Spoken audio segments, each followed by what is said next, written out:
Good morning, boys and girls. Welcome back to Fog's World. Welcome back. I've been doing a little bit of work around here. I've planted some trees, which I've already harvested a few times, so I've got a little bit of wood going. I've got a little bit of a melon farm going here. I've got some sugar cane growing over here. Over here, I'm collecting eggs, so eventually we'll build a chicken farm. I've changed this a little bit. So now I've lit up the area, cleared it, flattened it out. So you can see I can climb up here, get a good overhead view for now. This is going to quickly get taken down though. In fact, I might take it down right this very minute. I went ahead and measured everything out from all the witch farms. I took the measurements that we took in the last episode. Let's go ahead and take this down. Took everything down and did some math, and I found that there is in fact a spot that I can stand, that even if I do a drop kill zone underneath these guys, I will be within range of all 4 witch farms. I am going to need to do a lot of lighting up to get them to maximum efficiency, of course, but you know, I kind of expected that. And anyway, this is that spot. If I stand right here, then I will be within range of all of them. And then let's come down here. I'll show you what else I've done. I put in a little clock, so when I'm down here, I can tell what time of day it is. This is my mine. So I've gone ahead and done some strip mining down here, gathered a bunch of resources, so I've got at least enough to get started. Done a little bit of lighting up, not nearly enough. And these are the first diamonds of Fog's World Season 3. Right there. Right there. Look at that. See that? And we're going to leave them right there for now. Because as you can tell from my sword, I already have diamonds. I have other diamonds. I've found quite a bit of diamond. Not a ton, but enough. But enough. So today, I want to get started on a couple of things. First of all, I need some more food. And, you know, I've planted a melon farm. That's good. That'll give me some food. I've got eggs in the chicken farm here, which I will eventually turn these into a proper chicken farm probably. But not now. And I got some more chicken cooking here. I've got lots of chicken, so I should be good for food for a while. But I need to do a little bit more. Now, as you can see here, I've marked off a few things. This is going to be important soon. But job 1, the very first thing that I need to do, I think, I need to get a mob farm going. And I'm going to build the mob farm right above this chest. This chest is going to be where I'm going to initially collect the drops from the mob farm. Now, eventually, I will do more than just this chest, but that's going to be the start of it. So, I am going to build a traditional mob farm right up in the sky, right above this area. And this right here ought to be the perimeter of that mob farm. And I'm thinking that the best way for me to do that, and the most entertaining way for me to do that, would be to do it as a time lapse. So that's what I'm going to do. I'm going to get a time lapse set up here, and I'm going to start recording a time lapse. Yay! Let's build a mob farm.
right, guys, it's done. It's done. Now, you may not have noticed, but I built an automatic shutoff system here.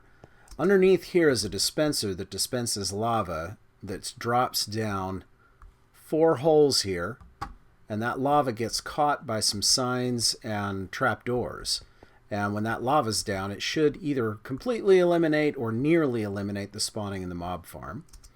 But we want to test it on, so let's go ahead and do that. I'll turn it off, and then let's go down and let's give her a test. Now this should do reasonably well. It's not going to be the best mob farm ever. It's not going to be the most efficient. You could build more efficient mob farms for sure, but it'll do. And eventually I'm going to have to light up all the caves in this area anyway in order to get the witch farms to produce. But for now, what I'm going to do is I'm going to build a tower there that gets me up high enough that this thing operates at maximum efficiency. You can see the light is now shutting off. All right, now I've done a little bit of math. The distance between the kill zone right here and this over here is 14 blocks, which means I should be able to build a tower about 125 blocks up and still be well within range of that corner right there, which is where I have to be in order to prevent the mobs from instantly despawning when they fall here. So I don't want to get up too high. But the nice thing about the position of this tower is it happens to be in a separate chunk, which means it won't affect the height. Now also you may notice I built a little skirt down there. That's in order to get the light levels down low enough inside. This is 8 blocks down from the water up there, from where they drop from. And it's 8 in from the edge, more than 8 in from the edge. And that should be more than enough to give us pitch black inside. So we're going to wait for this sun to go down. Then I'm going to make sure the chest is empty. And then I'm going to build this tower up and we'll give her a test. So as soon as the sun goes down, we'll be testing it. Let's clear this out. And up we go. Now I've deliberately built this column right near the water there so that I can jump right off of it into the water when I'm done. Alright, now that I'm up here, I'm just going to hang out here for about 5 minutes, give that thing time to work its magic, and then we'll jump down and see what we get. I'll see you in 5 minutes, guys.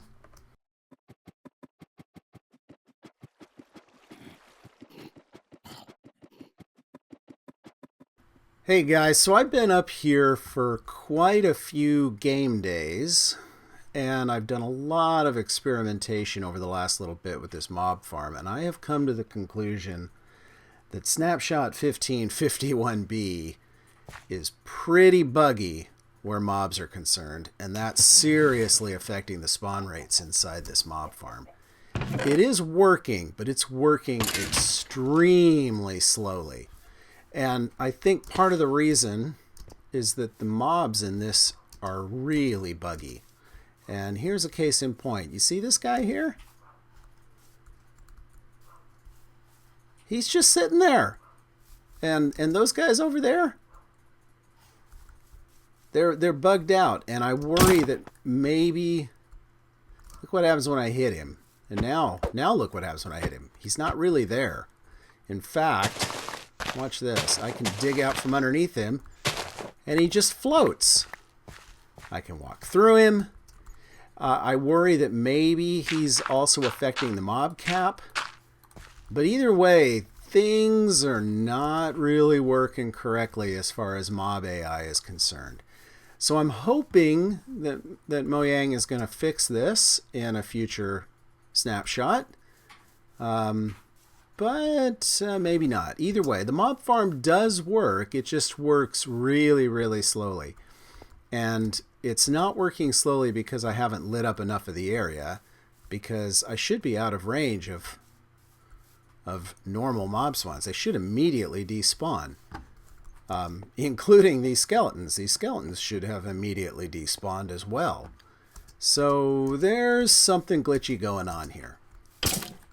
Definitely not working correctly. But, you know, whatever. It does at least work, and it was a heck of a lot of fun to build, so I'm not sorry I built it.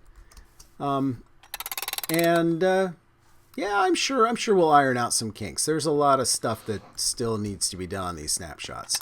So anyway, that is all I have time for today, though. So as always, thanks for watching and subscribing, and tell your friends and tell your enemies to come and watch Fog's World. And I will see you all again next Monday. See you later, guys.